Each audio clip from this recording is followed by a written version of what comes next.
Online dating app आहे happen नावाचे, त्यावरून फिर्यादी यांना एक मुलीने एक मुलीची ओळख झाली आणि ओळख झाल्यामुळे त्यांचे बोलणे सुरू झाले. बोलणे सुरू झाल्यानंतर त्या मुलीने सदर फिर्यादीला भेटण्याकरिता LIC चौक इथे बोलवले. LIC चौक इथे बोलवल्यानंतर तिला सुहा हॉटेल इथे घेऊन गेली आणि सुहा हॉटेलला तिथल्या स्टाफनी, मॅनेजरनी किंवा मग वेटरनी जे फिर्यादीला मेनू कार्ड दाखवलं त्यानुसार त्याने त्या मुलीने महागडे ड्रिंक्स, विस्की वगैरे ऑर्डर केली.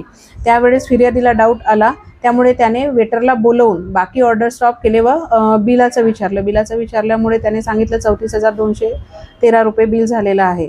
त्याने जेव्हा विचारणा केली की एवढं बिल कसं काय झालं, त्या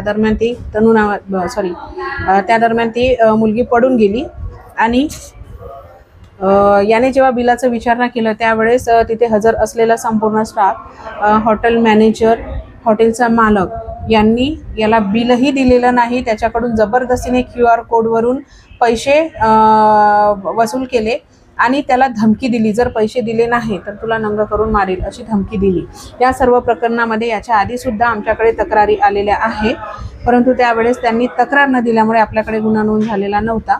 याच्यामध्ये सर्वांना अवेअर होणं फार गरजेचं आहे. असे कुठल्याही ऑनलाईन ॲपवरून इतर कुठल्याही व्यक्तीसोबत कुठलीही चॅटिंग करून किंवा कुठल्याही ठिकाणी जाऊन अशा प्रकारचे त्यांच्यासोबत होणारे जे प्रकार आहे ते उघडकीस आणण्यास मदत करणं गरजेचं आहे आणि याबाबतची तात्काळ पोलिसांना माहिती देणे गरजेचं आहे. त्यामध्ये ती मुलगी आणि बार मालक यांची साठगाठ होती, कारण यापूर्वीसुद्धा ज्यांच्यासोबत असे प्रकार घडलेले आहे त्यांनासुद्धा सुहा हॉटेलमध्येच घेऊन गेलेलं आहे आणि त्यांचीसुद्धा बिलिंग अमाऊंट जे आहे फार मोठी होती. तर याच्यामध्ये त्यांचं एक संगनमत आहे. संगनमत करून अशा प्रकारचे कस्टमर बोलवून त्यांच्याकडून मोठ्या प्रमाणामध्ये वसुली केली जात आहे. मालकाला आरोपी करण्यात आलेला आहे, बार मालकाला रात्री अटक करण्यात आलेला आहे आणि आता त्याला न्यायालयासमक्ष हजर करण्यात येत आहे. आणि यापूर्वी एका आरोपीला अटक करण्यात आलेला आहे, तो वेटर होता आणि त्याचं जेल वॉरंट झालेला आहे.